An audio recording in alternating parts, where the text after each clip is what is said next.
இன்றைக்கு புனித வாரத்தின் செவ்வாய்க்கிழமை, ஏப்ரல் மாதம் 15ஆம் தேதி. இன்று தேவன் நமக்கு தரும் ஜீவநீர் ஊற்றான இறை வார்த்தைகள் புனித யோவான் எழுதிய நற்செய்தி இயல் 13, இறை வார்த்தைகள் 21, 23 மற்றும் 36 38 முடிய. அக்காலத்தில் தம் சீடர்களுடன் பந்தி அமர்ந்த இயேசு உள்ளம் கலங்கியவராய், உங்களுள் ஒருவர் என்னை காட்டி கொடுப்பான் என உறுதியாக உங்களுக்கு சொல்கிறேன் என்று திட்டவட்டமாக கூறினார். யாரை பற்றி அவர் இப்படி கூறினார் என்று தெரியாமல் சீடர்கள் குழப்பமுற்று ஒருவரை ஒருவர் நோக்கினார்கள். இயேசுவின் சீடருள் ஒருவர் அவர் அருகில் அவர் மார்பு பக்கமாய் சாய்ந்திருந்தார். அவர் மேல் இயேசு அன்பு கொண்டிருந்தார். சீமோன் பேதுரு அவருக்கு சைகை காட்டி, யாரை பற்றி கூறுகிறார் என கேள் என்றார்.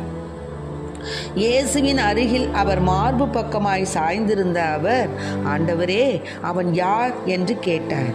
இயேசு மறுமொழியாக, நான் யாருக்கு அப்பத்துண்டை தோய்த்து கொடுக்கிறேனோ அவன்தான் எனச் சொல்லி அப்பத்துண்டை தோய்த்து சீமோன் இஸ்காரியோத்தின் மகனாகிய யூதாசுக்கு கொடுத்தார். அவன் அப்பத்துண்டை பெற்றதும் சாத்தான் அவனுக்குள் நுழைந்தான்.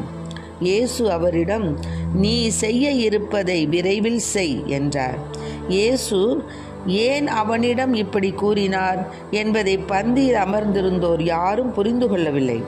பணப்பை யூதாசிடம் இருந்ததால் திருவிழாவுக்கு தேவையானதை வாங்கவோ ஏழைகளுக்கு ஏதாவது கொடுக்கவோ இயேசு அவரிடம் கூறியிருக்கலாம் என்று சிலர் நினைத்து கொண்டனர்.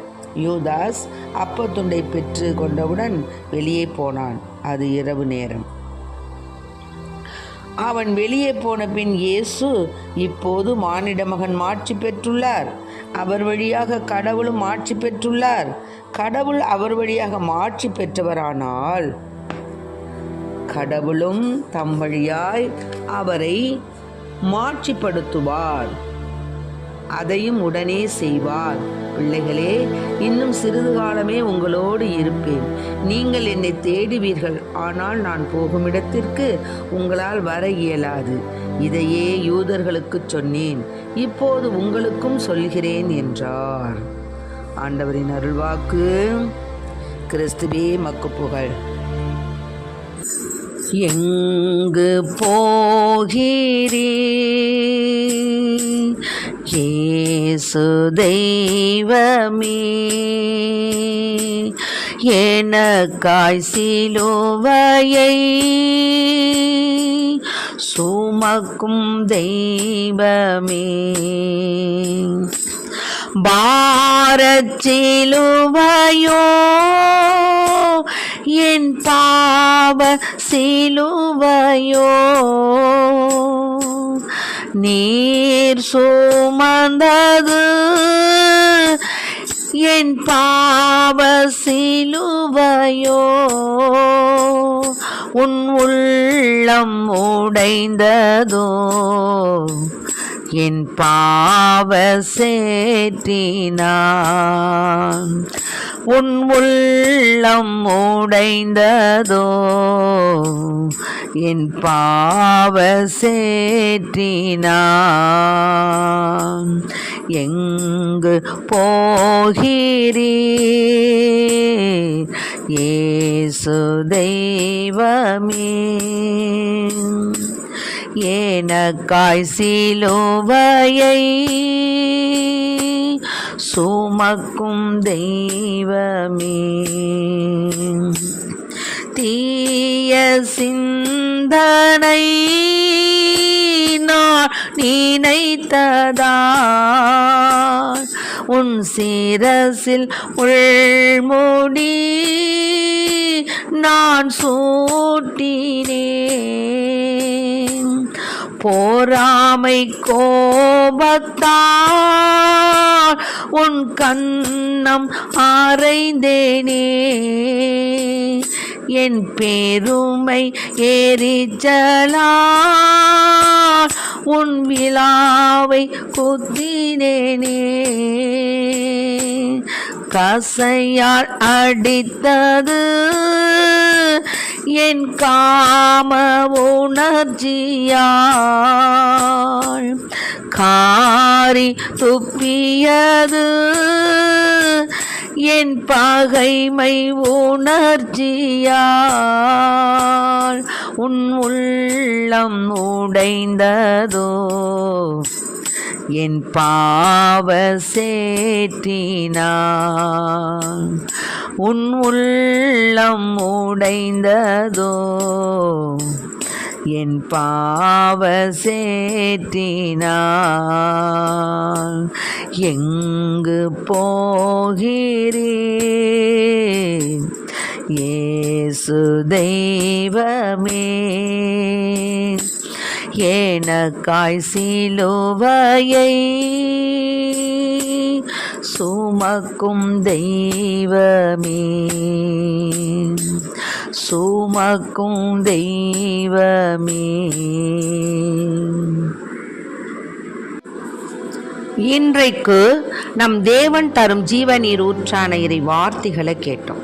என்னன்னா, ஏசப்பா இஸ்காரியோத், அதாவது அவன் தன்னை காட்டி கொடுக்க அவன்தான் ஆரம்பமாயிட்டான் அப்படிங்கிறது அவருக்கு தெரிஞ்சு போச்சு. அதனால தான் என்ன செய்கிறாரு, நீ போய் செய்கிறத விரைந்து செய் அப்படிங்கிறார். ஆக கடவுள் நம் ஒவ்வொருவருக்கும் கொடுத்த மிகப்பெரிய கொடை அவருடைய குழந்தைகளாக மாற நம்ம அழைத்தது தான். நம் பெற்றோர் திருமுழுக்கில் நமக்கு பெயர் கொடுத்து நம்மை அழைக்கும் முன் நம் தாயின் கருவறையிலேயே நம்மை பெயர் சொல்லி அழைத்தவர் இறைவன்.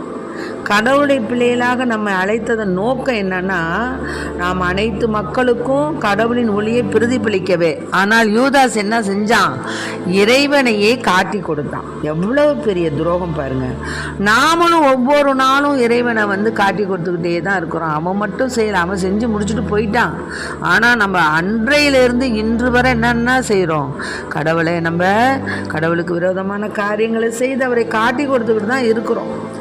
ஆனால் இந்த கொடையை பற்றி தவறான புரிதல் மேற்கொண்ட இந்த கடமையிலிருந்து நம்மை நழுவி விட செய்யுது. கடவுளுடைய அழைத்தல், அவரோடு நாம் கொண்டிருக்கும் நெருக்கம், நமது பக்தி முயற்சிகள் அனைத்தும் சுயநலத்திற்காக இல்லாமல் கடவுளுடைய ஒளியை, இயேசுனுடைய விழுமியங்களை வெளிப்படுத்த நம்ம பயன்படுத்தணும். அதனால தான் நான் இயேசுவுக்காக எதையும் செய்திட விரும்புகிறேன். ஆனால் என்னுடைய பேராசைகள், என்னுடைய இச்சைகள், என்னுடைய காம இச்சைகள், என்னுடைய பாவங்கள், இப்படியாக நம்முடைய நற்சிந்தனைகளை எல்லாம் என்ன பண்ணுது, சிதைத்து விடுது.